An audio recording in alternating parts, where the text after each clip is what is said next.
En plein cœur de la forêt suédoise, un ancien sanatorium, reconverti en centre d'accueil pour réfugiés. Ils sont 520 pensionnaires, nourris et logés. La majorité d'entre eux vient d'Afghanistan, d'Irak ou de Syrie.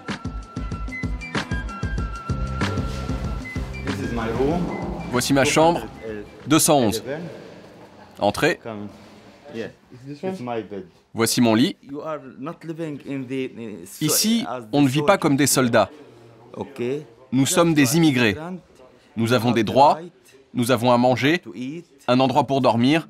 Tout est fourni ici. Des conditions idéales, très éloignées de l'image que l'on se fait d'un camp de réfugiés. Il s'agit en fait d'un centre privé qui reçoit des aides de l'État pour accueillir les demandeurs d'asile. Ici, le patron c'est lui, Bert Karlsson, 70 ans. Un riche homme d'affaires qui entretient son image de bon samaritain.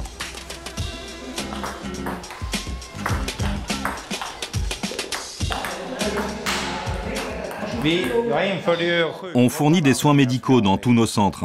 On distribue des friandises aux enfants le samedi. Et on leur propose des activités. Ils peuvent aller au cirque et faire plein de choses. Suivez-moi.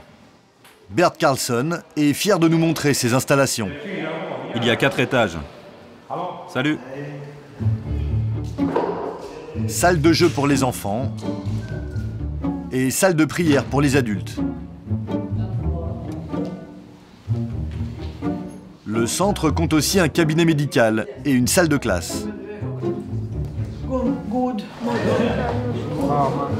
Bert Karlsson gère une trentaine de centres comme celui-ci dans tout le pays. Mais il n'y a pas que les réfugiés qui en profitent. Son affaire lui rapporte des millions d'euros. Beaucoup de gens sont dans ce business uniquement pour l'argent. Moi, j'ai pensé qu'on pouvait allier les deux, faire du bénéfice et améliorer la qualité. Je veux faire le mieux possible et le moins cher possible. Je peux dire que je suis le Ikea du logement pour demandeurs d'asile.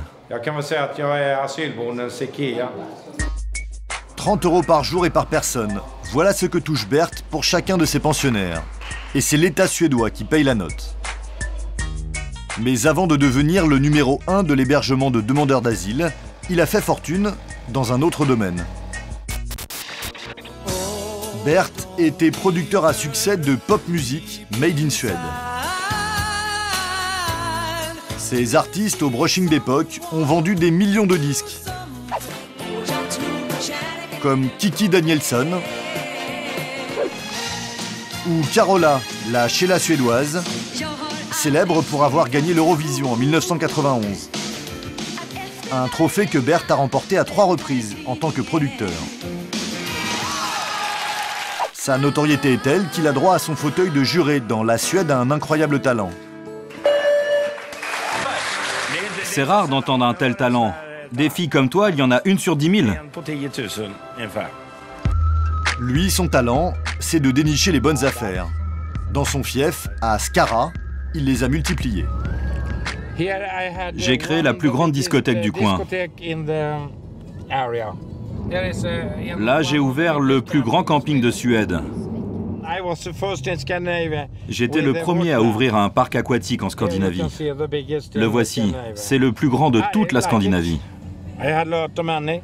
J'adore ça. À l'époque, j'avais gagné beaucoup d'argent grâce à mes salles de bingo. Dans ses bureaux, où il gère ses centres d'accueil, son passé de producteur de musique est présent sur tous les murs. Ici, vous avez l'un des plus grands groupes suédois, Iris. Ils ont gagné l'Eurovision. Et là, vous avez Carola, 1 million de disques vendus en Suède. Mais aujourd'hui, le business qui lui rapporte le plus, c'est l'hébergement des réfugiés. L'an dernier, il a réalisé 12 millions d'euros de chiffre d'affaires. À présent, nous avons un peu plus de 7000 réfugiés. Et je pense qu'on va atteindre les 10 000 dans les 2 à 3 semaines. Combien faites-vous de bénéfices chaque mois? Ça, on ne peut pas le savoir. Lui affirme qu'il se limite à 10% de bénéfices. S'enrichir grâce aux réfugiés, ça ne lui pose aucun problème. Les médecins gagnent de l'argent. Les chauffeurs de bus gagnent aussi beaucoup d'argent. Les sociétés de transport qui travaillent avec le bureau des migrations ont quadruplé leurs bénéfices. Depuis le début de l'année, la Suède a accueilli près de 100 000 personnes. Ici, 70% des demandeurs d'asile reçoivent un titre de séjour, quand la France en accorde seulement 20%. Résultat, la Suède est le pays d'Europe qui accueille le plus de réfugiés au regard de sa population.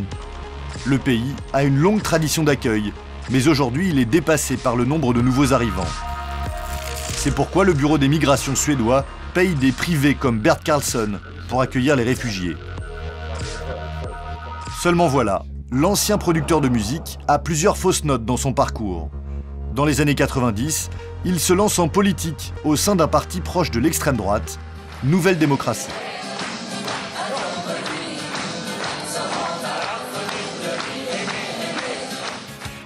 La ligne du parti est moins joyeuse que sa chanson. Voici ce que le leader proposait pour l'accueil des étrangers. Nous pensons que toutes les allocations doivent être remplacées par des prêts, parce que celui qui obtient un prêt ne vit pas au crochet des autres. À la surprise générale, Nouvelle Démocratie remporte 25 sièges lors des législatives de 1991. Bert Karlsson devient député. Avec lui, Vivienne Franzen fait également ses premiers pas au Parlement. Pour elle, son ancienne formation politique était un parti comme les autres. On était à droite, mais pas à l'extrême droite.